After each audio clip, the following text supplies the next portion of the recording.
Bonjour, je vous retrouve pour une séance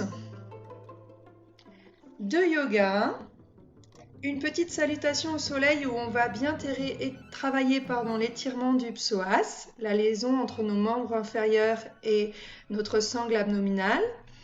Voilà, et en petit bonus à la fin, quelques petites figures d'acro-yoga avec Chloé. Donc cet échauffement va nous servir, cette salutation d'échauffement pour après faire de l'accro avec Chloé. Donc on va faire 3 grandes respirations où on va inspirer en levant les bras et à la 3e on plonge les mains devant pour se retrouver dans la position de la pince. On relâche bien le dos, on prend ses mains dans les coudes, on peut avoir les jambes fléchies, on pose les mains, on regarde loin devant en inspirant et on souffle, on relâche à nouveau dans la position de la pince. On prend appui sur les mains, on recule les pieds, soit une jambe après l'autre, soit par un petit saut et on attaque la planche latérale suivie de l'étoile où on soulève la même jambe que la main qui va vers le ciel. Donc on commence du côté droit, puis on enchaîne du côté gauche l'étoile.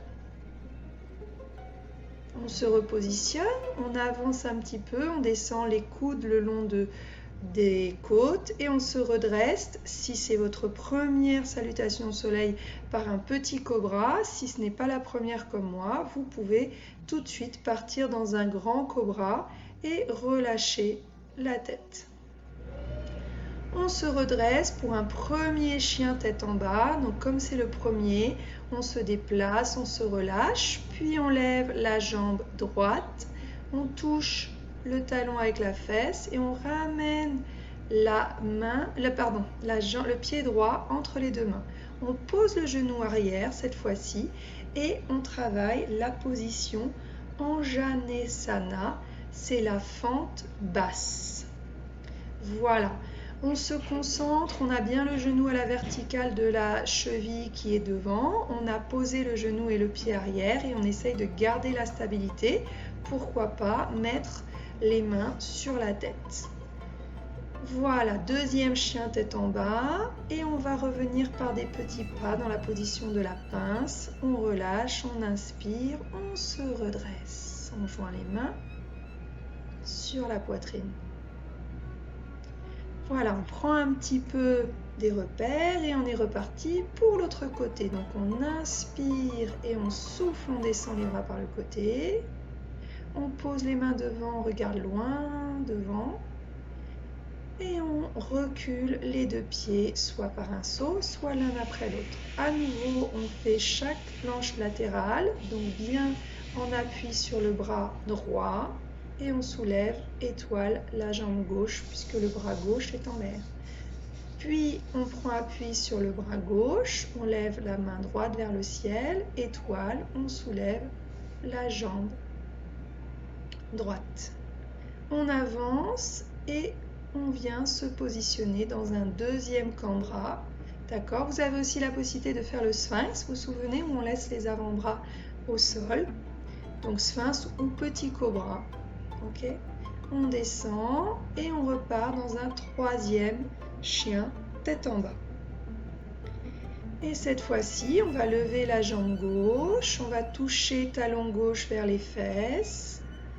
Et tranquillement, on va ramener le pied gauche entre les deux mains, poser la jambe droite à l'arrière, prendre une inspiration et venir poser les mains par exemple sur la tête. Si vous y arrivez, n'hésitez pas à fermer les yeux.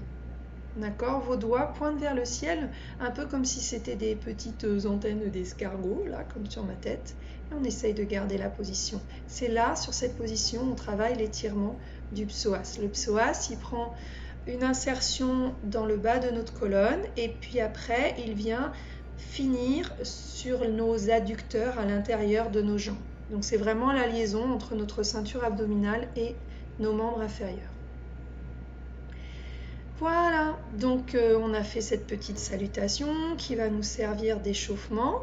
Et maintenant, on va travailler notre équilibre. Donc on peut se positionner dans la position de l'arbre. Voilà, donc chacun par rapport à son leggings, par rapport à son équilibre. Hein. Moi, celle-là, je sais, ce legging-là, je sais qu'il glisse.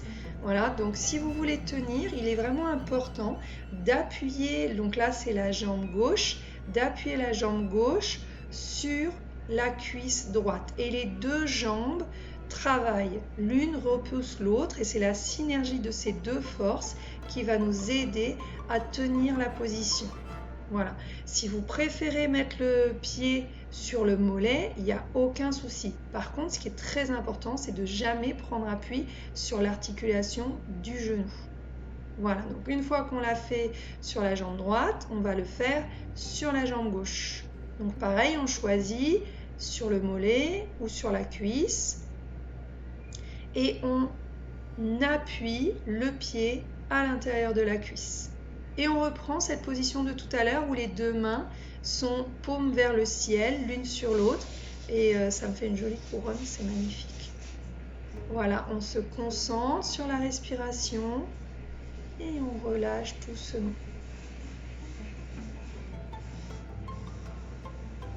Ok, vous allez venir tranquillement vous mettre en tailleur, vous asseoir et vous concentrer sur la respiration.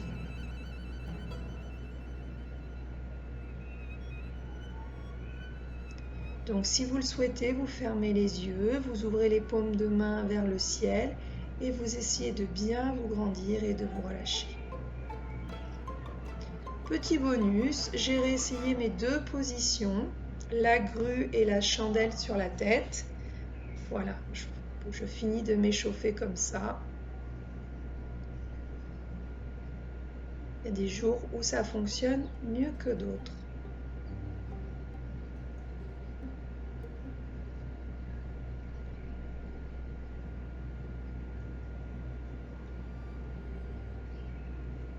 Donc je le retravaillerai plus tard. Là j'essaye la chandelle sur la tête, mais je ne vais pas vous mettre tous mes essayages non plus.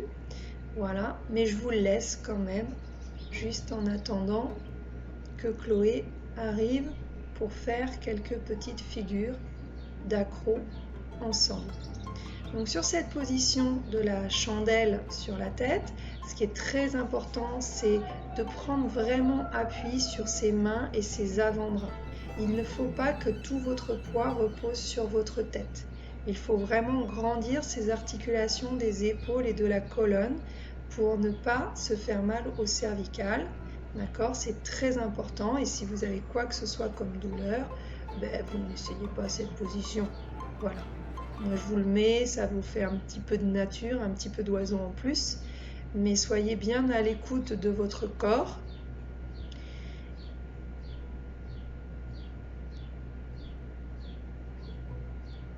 Voilà, parce que l'important, c'est ça, c'est de faire les positions qui vous font du bien. Donc, si sur les dernières séances qu'on a faites ensemble, certaines vous ont plus plu que d'autres, si vous vous sentiez bien dans ces positions, n'hésitez pas à les reprendre.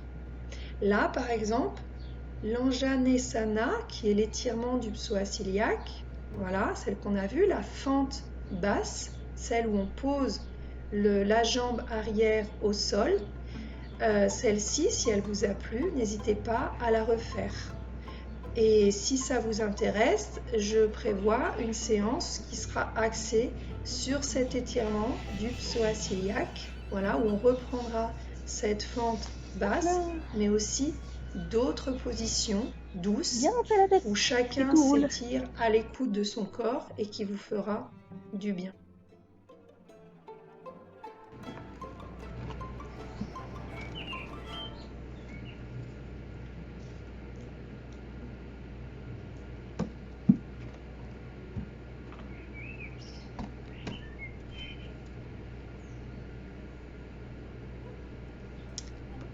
Voilà, donc je vais faire mes petits réglages caméra pour m'assurer que je suis bien dans le champ en attendant Chloé.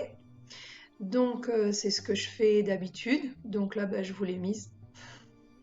Déjà j'enlève les lunettes parce que c'est plus facile sans les lunettes. Et après je prends une courte vidéo pour m'assurer que le champ est bien comme il faut.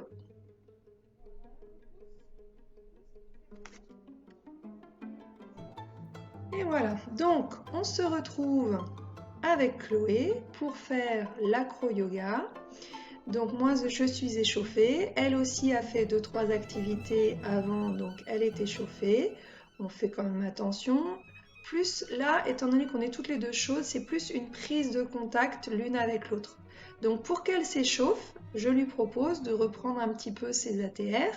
Donc là, pour l'aider à tenir, si ça vous intéresse, je coince ma main entre ses deux genoux. Et le but du jeu, c'est qu'elle écrase ma main avec ses deux genoux. Par contre, ce qui est dommage, c'est que c'est difficile de travailler la valse avec la main entre les genoux. Donc bilan, elle fait une petite demi-valse pour finir d'échauffer ses épaules. Donc ensuite, on prend position toutes les deux, on s'installe, moi dos sur le sol, bien tout le dos en contact, et on commence à trouver 2-3 positions à faire ensemble. On démarre toujours parce que celle-là, c'est vraiment la prise de repère et la concentration dont on a besoin l'une et l'autre et l'une avec l'autre. Donc elle se met debout sur mes deux tibias.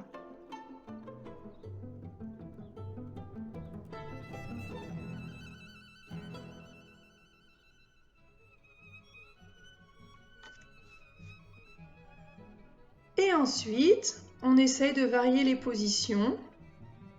Mais là, on n'était pas encore tout à fait au point. Alors, comme vous avez pu le voir, on est passé dans l'avion et maintenant on essaye de travailler une autre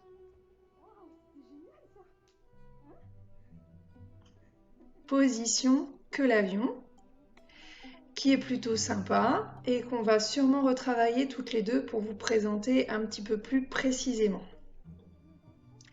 Ensuite, on a essayé différentes positions. Celle-là, vous vous souvenez, c'est celle que j'ai appelée la position du trône. Donc pour cela, elle se positionne sur ma plante de pied. Et en fait, ce que je lui demande, c'est bien de poser ses pieds sur mes ischio-jambiers pour qu'elle puisse prendre son équilibre avant de décoller ses pieds.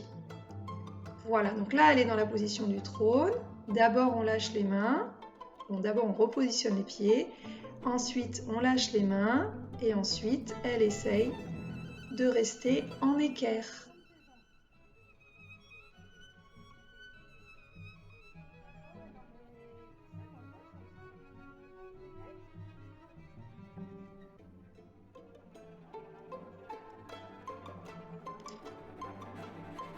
Voilà. Après, petite accélération sur nos essais. Donc, on n'a pas tout à fait trouvé ce qui nous plaisait. Mais depuis, on a trouvé la solution. Donc, on essaiera de le refaire et de vous le présenter prochainement peut-être. Ceci étant, on en a fait une dernière.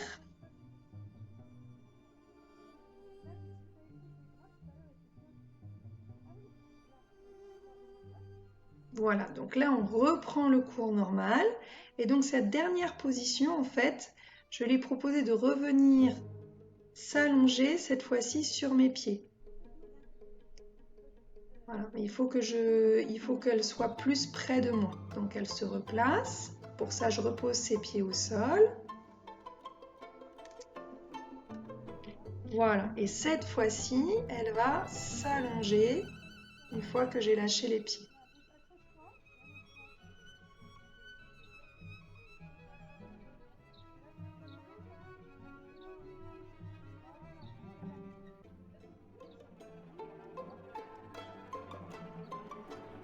Voilà, donc après on a essayé différentes choses, mais je crois qu'elle avait un peu le soleil dans les yeux. Donc voilà pour cette séance.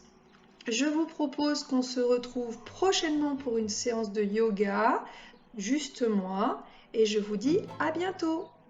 Namasté.